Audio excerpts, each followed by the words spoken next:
flawless experts who have all the answers. That's not this podcast. Instead, we chat with professionals who love what they do, have wisdom to share, and can laugh at their own mistakes. I'm Mark, and I'm the host of the WorkPlay Solutions podcast. So let's laugh, learn, and discover the joy of work. Boo, boo, boo.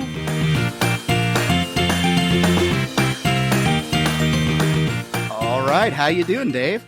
I'm doing all right. How are you? I'm here today with Dave Vermilye, who's the owner of Edgeline Resources. Dave is a DISC consultant who helps create cultures that inspire performance. And we're pretty excited today. Today is the first episode of the new season. So if you've been sitting there waiting for the podcast vacation to be over, never fear. Today is your day. So welcome back. We're happy that you're here. And as I mentioned in the to-go message, that we're going to do something different this year. We're going to do a 10-episode season, and this will be the first 2 episodes of that season. And what are we talking about today? We're talking about discovering your team. Pun intended. So we're going to be diving into the world of DISC. In today's topic, we will be covering what is DISC and why should I care? How can the DISC improve my team culture and communication? And what are some tips to keep DISC useful after the initial training? So Dave is a DISC guru, and I've already been talking for too long. So go ahead and introduce yourself. Who are you? Well, as you said, I'm Dave Vermilye, and I do work in the DISC world, just in terms of like what I do and all of that. I work with people. So my business card literally says people stuff consultant. I couldn't come up with another title. And I was always talking about, I do people stuff. And someone said, well, that's what you should call yourself. That's been on my business card for 15 years. And it's a pretty good description of what I do. And it kind of intimated it, like, how did I get here? Mm-hmm. How I got here is a route that I could have never chosen. And had I tried to choose the route, it wouldn't have ended up as good as it has. Okay. I actually got my start working in the field of kids in residential treatment. Okay. And which seems like a long ways from where I am now. But sometimes the behaviors in the boardroom aren't too different than the behaviors that were in the cottage. I'm eager to go down that rabbit trail, but I'll wait on this one. Yeah. But in that was exposed to ropes courses and challenge courses and all that, and absolutely loved that whole experiential side of things. And over time I found myself just doing ropes course and challenge course team building with organizations and businesses and so forth, and ended up needing a tool to help me with the transference of learning, because the ropes course in and of itself, great experience for people, but they would say, yeah, well, Monday came. It's great. We had a great time, but Monday came. And so just working on how do we, get that transference, and how do we get into the business place as opposed to it always being out at the ropes course. And so that started my turn towards the DISC tool, got exposed to that. And it's like, hey, this seems to fit a little bit with what I do. And so it's kind of a short version of how I got to where I am. I could have never chosen it, but I'm so glad that it chose me. Well, as we discovered when we talked with career expert and life planner Dr. Marc Hunsaker on a previous episode, that most people have more than one career, and in the United States, that is an average of 10 to 14 jobs in their career. So let's, before we get into our content today, we'll do our warm-up. Question number 13 from the deck: worst haircut I've ever received. Oh, that's too funny. Well, for one, it's like I have almost no hair. But a number of years ago, I still go to a barber, and a number of years ago, mine retired, and he kind of recommended a couple of places, and I went into this place, and the guy that was the barber was older than the barber that just retired. And he did that thing where you're not seeing what he's doing. He's going to wait to surprise you at the end. And he starts cutting with his clippers, and I'm looking at them. They're held together with duct tape. And literally, like, that's not even an exaggeration. And I'm like, it's just nothing felt right just about the whole process, and even him and all that. I'm like, it seemed like he should have retired. And I got out to my car, and I like looking in the mirror in the car. I'm like, what on earth happened to me? Next day, I went to the Y, and I was wearing a baseball hat, which I didn't normally wear, to a class that I was taking. And a guy said to me, "So what are you wearing a hat for? Did you get a really bad haircut?" Like, oh my gosh. And yeah, I literally wore a hat for a while and never went back to that barber. So That's hilarious. And since this is an audio podcast, y'all could not see when Dave took his hat off to reveal that he does not have a large head of hair, and that's okay. just a large head. Yeah, I didn't say that. All right. All right. We're having a good sense of humor. Fantastic. All right. So I like to answer my own question. I'm going to go back in the Wayback Machine to when I was in 8th grade. Prior to that, the bowl cut was in. And if you're not familiar with the bowl cut, that's when it looks like somebody put a bowl of soup on the top of your hair and then just buzzed underneath it, just leaving that kind of mop on top with a very distinct line in the middle of it, making it look like you had your hair cut around a bowl of soup. And the reason it was the worst one I ever had is because it was popular for about 2 years, and it took me that long to build up the courage to finally get it. I'm like, okay, this is going to be the time. So I finally do. And then I go into school the next day and realize, oh, no one has one anymore. They've all moved on to more normal haircuts. And I'm just like, oh. Like, I thought I was finally going to be one of the cool kids, and I missed it by a year. So in 8th grade of all times. Yeah. So that wasn't awkward at all. So then I followed it up with the center part in the middle, which was almost worse. So yeah, I want to burn my yearbook pictures from that era. I think we should see one. Facebook wasn't around back then, so I'm not sure that they exist. Oh, we're laughing. That's good. That's good for today's topic. Discovering your team. And one of the reasons I asked Dave to inform us on this is that WorkPlay Solutions has a new workshop we are putting together called Discovering Your Team, where we use the DISC profile with your team to help improve communication and all those things. But I want to leave most of our time for Dave. So Dave, what is DISC, especially for folks who've never heard of this tool? And let's start there. It's sometimes, hard to have a simple answer to that, but, a simple answer is it would be called an assessment. I like to refer to it as a process. And it's a tool that can help us understand ourselves, to understand our strengths, our motivators, our stressors, our fears, and even some of the challenges that we might face. And then once we understand ourselves, we can begin to understand those who work with us, those who live with us, and even those that serve with us. Just in any aspect of life, this information can be extremely helpful.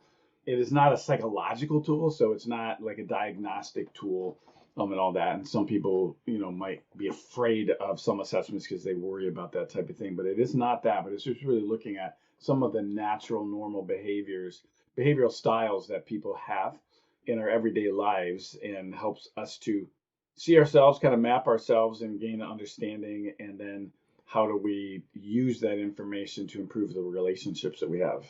So I've heard a lot of folks refer to it as a personality assessment, but it is not a measure of personality. Is that correct? Well, that's an interesting question. Years ago, and I can say years ago because I've been involved with it for a long time, the publisher would almost avoid using the term personality, and it was focused on as a behavioral assessment. In more recent years, they're not shying away from the term personality. Because you can't completely divorce our behavior from our personality. But I think where the focus has been is more on the behavioral expressions of our personalities. And that's what we can change. We can't change our personalities without some major, therapeutic interventions. But we can adjust and change our behaviors. So that's what I've liked about it, is it's focusing on something that we can do. It's not just giving us information, but hey, there's something we can actually change with it. So it is an interesting question, and it's morphed over times in terms of, you'll even see on some of Wiley's sites, you'll see it referred to with personality in the description. That's a newer thing. Okay. And who is Wiley? So Wiley is the publisher of the disc that I use, which is now referred to as Everything Disc, and that's just a differentiator in the marketplace. They own this disc. The disc that they own is actually the original disc that went to market some, I don't know, 50 years ago. Walk our audience through taking the assessment. Is this done online? Is this done on paper? How many questions, and how does that turn into the thing that they get? Sure. Well, there are actually more than one option. So if you have somebody that wants to be classic, you kind of like we used to have Coke Classic, we have Disc Classic. And there still is a paper version of the disc that is available. And that is a 23 point or force choice questionnaire. So you're answering what's most like you, least like you. That was what I used back in the middle of the 90s when I first got exposed to this. I have one client that uses it, and partly because it's a lot of turnover. It's like a landscaping type business, and so they have a lot of turnover, and so it's a less investment for them, in that. So that is one option, but where most of my clients are working is online. Okay. And so we send out links. People receive an email with a link, and then they take an assessment. Much more robust assessment than the paper version. It's not a forced choice. It's based on a 5-point Likert scale, and it's an adaptive assessment. So it's responding to your responses. So no two people take the same assessment. I don't even know how big it is because it's changed. Before it was adaptive, it was 79 items, and now it can be over 100 or less than that, just depending on who you are and how you're responding to the questions. About how long does it take to fill that out? Generally speaking, 15 to 20 minutes. Okay. I got nervous when you said 100 questions, but it's really not. It's not an intense thing, and it's not it's not a test. So you can't give right or wrong answers in it. And so when it's responding to your responses, it's more looking for nuances, because sometimes people will score on items that tend to be opposite. And so it's trying to find out what's really there. Is there something there, or was that an anomaly? So that's the type of thing when it's adding or taking away questions. We've talked about what is the disc. Now, the most important question that we're going to answer, and feel free to take this in any direction you want, but is, why should I care? Why does a tool like this help do X?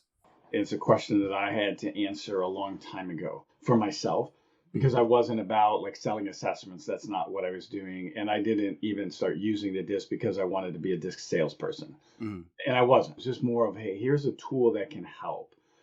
It can help with effectiveness. It can help with giving people a language where they can understand. And because I was doing so much work on the ropes course and the challenge course, I realized in that world we were focusing on behavior. Just even think about the questions that you ask when you're debriefing all that. Sometimes we would talk about how you handle this, like the workplace.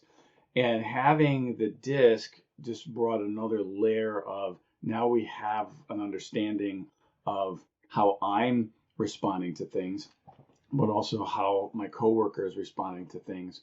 And we can start to see the benefits that each other brings to a problem-solving situation. And so for me, if it isn't helping with effectiveness, I don't want to use it. And I have truly seen teams transformed by the knowledge. And even in the very first session, to watch two coworkers talking to each other, and I recently had this happen this summer, the principal and a vice principal, and they're like, oh my gosh, this explains so much. And they were opposites on the DISC assessment, and that led to, we have to do this with all of our staff. And that was literally with maybe an hour long, it was introduction to the tool. And they automatically saw the huge benefit. So for me, that's the why. It's the light bulbs go on, people understand themselves, and they're like, oh my gosh, I'm not crazy. Or they're like, oh, how did it know this about me? Because sometimes reading the assessment is a little spooky, like someone was following you around.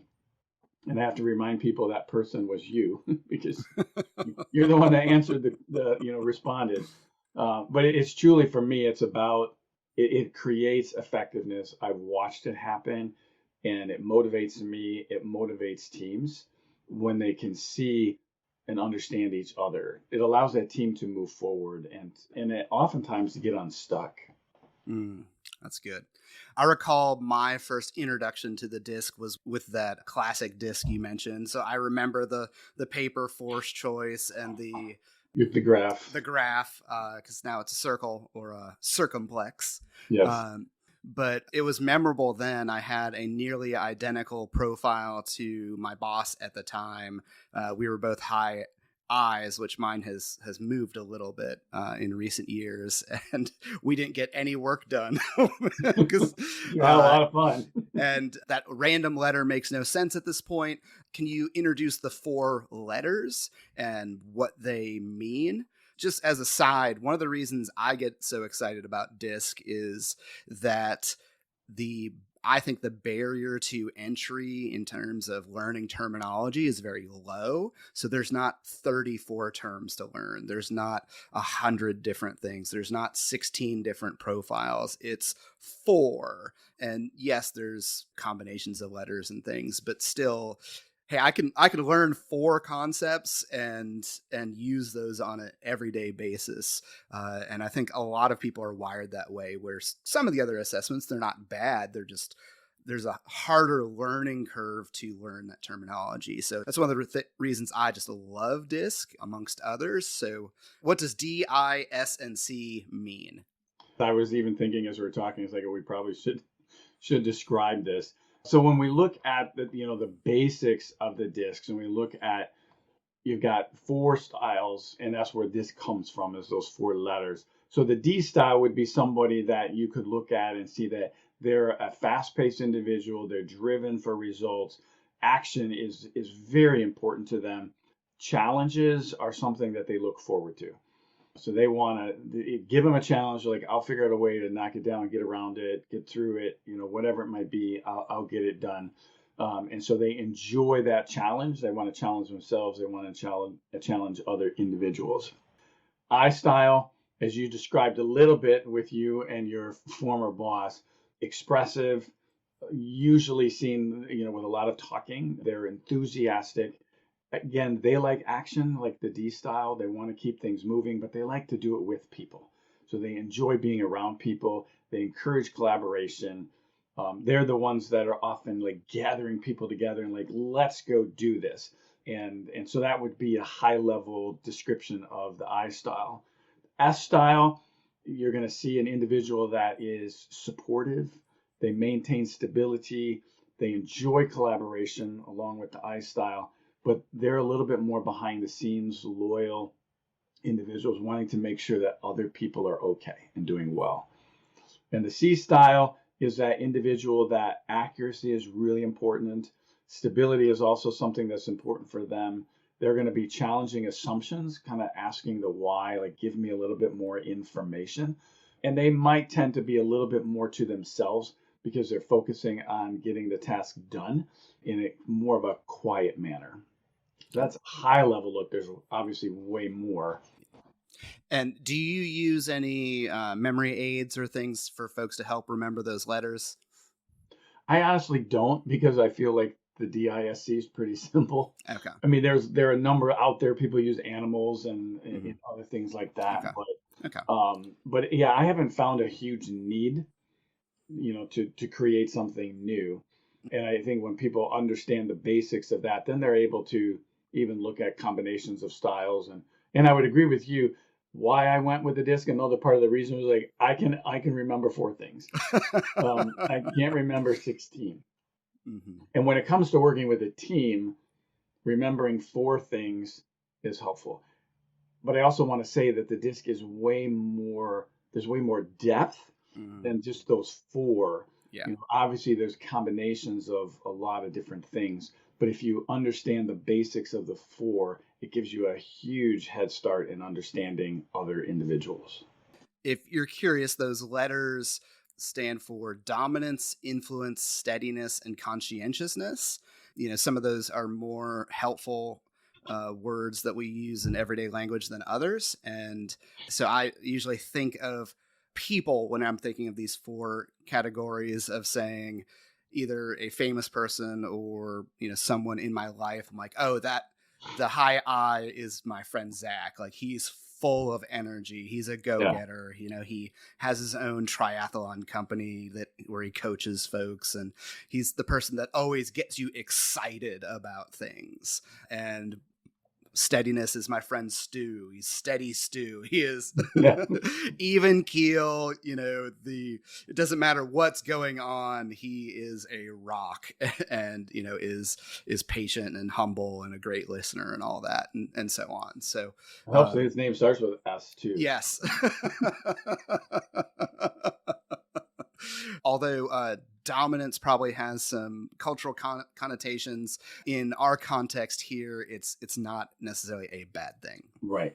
Yeah. And that is one people have questioned that word for a long time. Like, is there a better word? There's used to be an adolescent version of the tool that's a little bit more of a survey than an assessment.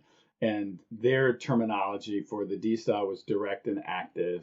For the I, interested and lively. For the S, steady and cooperative. And for the C, concerned and correct. Ooh. And so I like that. Yeah, I like those too. Those are some nice descriptions, of that it works not only for students, but it works for adults as well. Absolutely. We've talked a little bit about the 4 styles and why you use the disc. So let's start moving into some more practical. So how can the disc improve something about a team?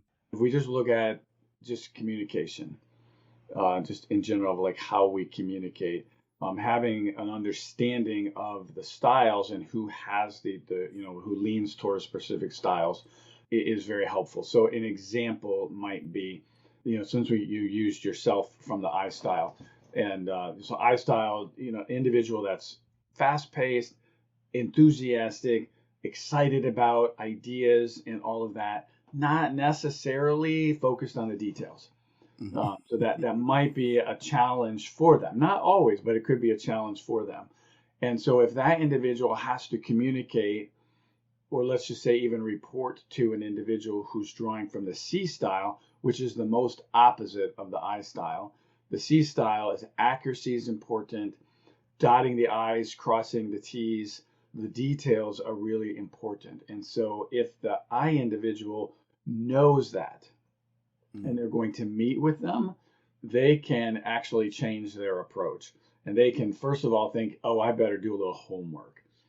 So-and-so is going to want some backup. Let's just say they're even pitching an idea and they're talking to the finance person. And if they walk in and say, trust me, it'll work out. It'll be just great. That finance person can say, no, trust is not something that comes natural to me, especially when it comes to finance stuff. If I know that, I go in and it's like, here are the points that I have, but also that I might need to shorten how many words I use. With my enthusiasm, but focus on the logic and the details behind what it is that I'm presenting to them, we automatically have a better form of communication. On the flip side, because it's a two-sided street, on the flip side, the person from the C style, their tendency might be to be what some would call a wet blanket. They could be perceived as a wet blanket because they want to say no to a lot of things because they need time. It's like they don't want to be making a decision at the last minute without information. And so they're going to just say no, or that won't work. So for them, their response is, okay, I know this person's got all kinds of enthusiasm. I need to tap into that enthusiasm. I need to even just find out a little bit about like what's behind this. Why are you so excited about this? Give me a little bit of that background, letting the person kind of explain some of that. And then taking approach of how can I actually help them with what they need in order to get to what we need. So how can I give them a little bit of homework as opposed to just being frustrated? How can I give them homework or some guidance? So like, here's the steps that we need in order to get where you want to go. So that's like one example of now we're communicating on the same plane, as opposed to crossing over each other and making stuff up about each other. And I should have mentioned this earlier. Feel free to tell stories. We love stories, and change whatever details you need to protect your clients. So I'm thinking about times when, there's been conflict or interpersonal tension, and how often that is a result of just people prioritizing different things and misunderstanding kind of how folks are wired. You mentioned that difference between the I and the C. You see that same thing come out between the D and the S, where the D wants to move, right. and the S is saying, slow down. Are we taking care of the people? Right. And the D is like, but results. Right. Yeah.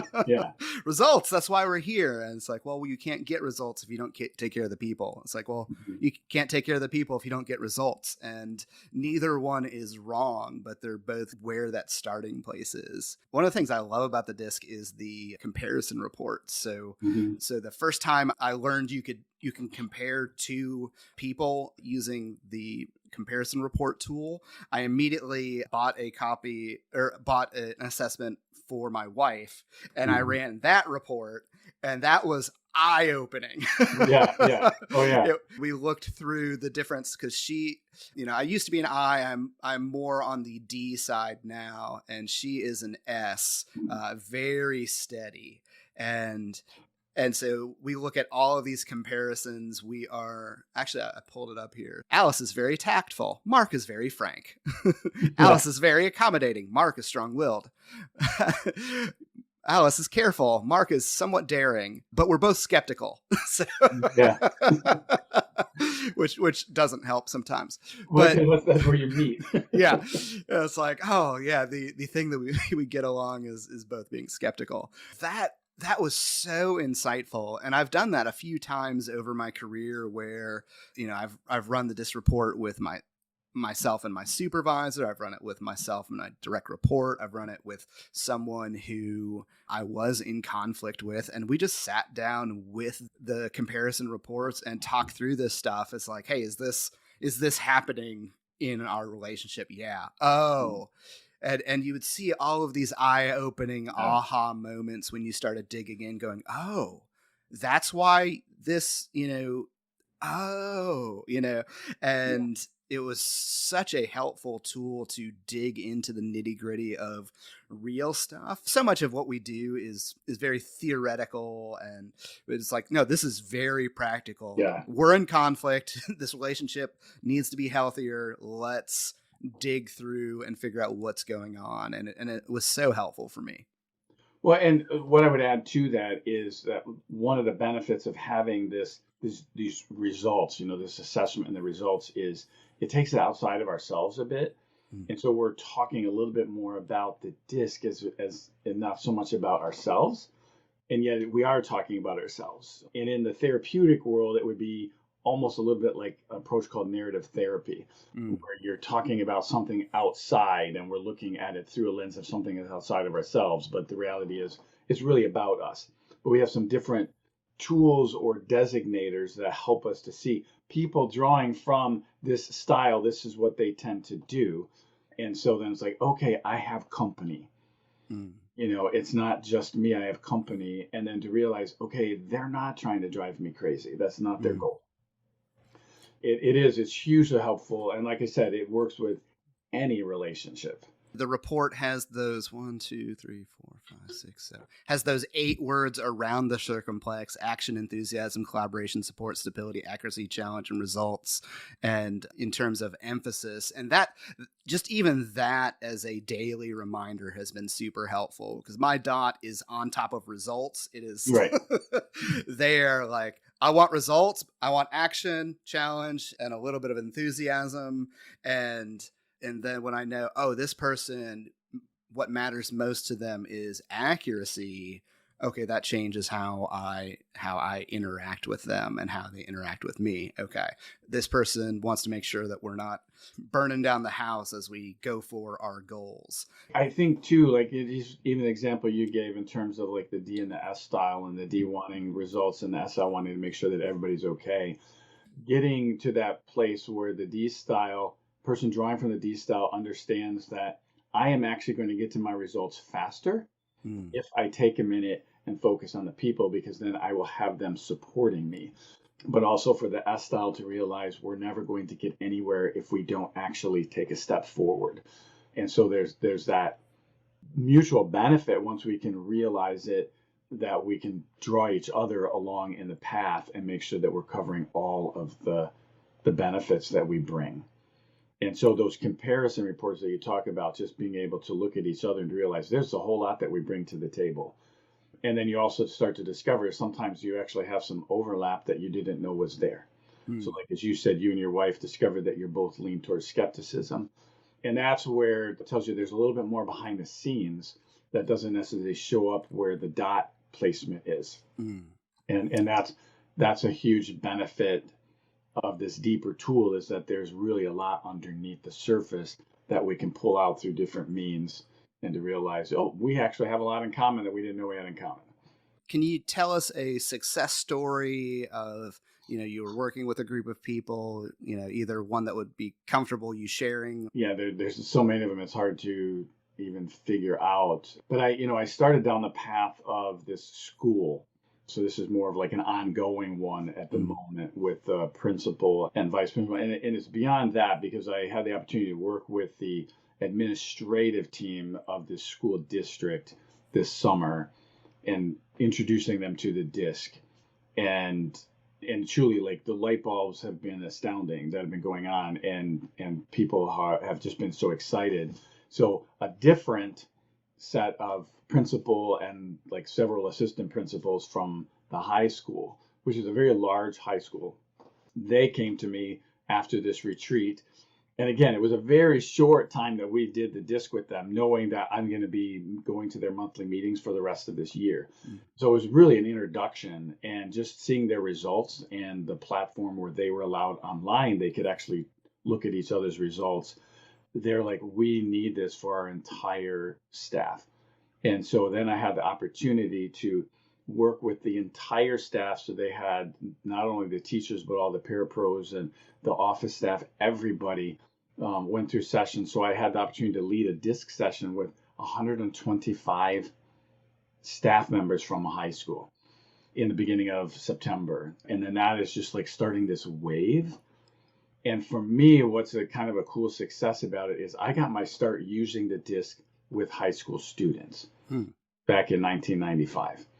And so I saw the benefit in the classroom when a teacher understands this information. And so now I have the opportunity to work with the teachers and kind of bring it full circle, and to be helping them look at how you use this information with your students and helping your students along. Even without the students taking the DISC, there's just a lot that they can understand. But watching that principal, who's high D, has assistant principal that is very high C, another assistant principal who's a high S, and another one who's an I. So in this team, they represent the entire DISC, and it wasn't done intentionally, but it probably was done intentionally in terms of what they were looking for.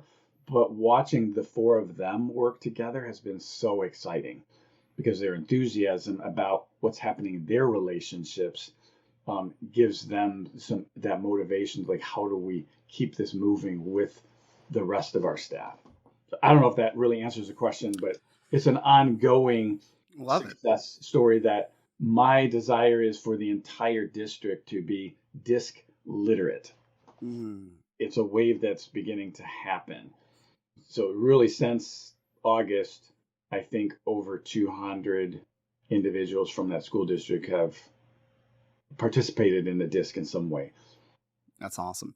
That's a great transition to how do we keep the DISC useful after the initial training, but before we get into that question, let's wrap up part one. We are here today with Dave Vermilye. Vermilye. Golly. You got it. We are here today with Dave Vermilye, owner of Edgeline Resources, DISC consultant and people stuff consultant, and we will carry on our conversation. If you enjoy this podcast, please leave a review, tell a friend, give us a gold star, or call my grandma.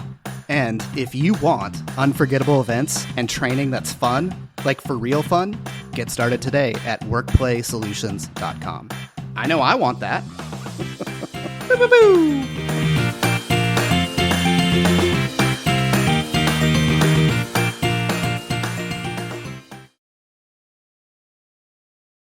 This is from a new deck that I have. I didn't make it, but I bought it.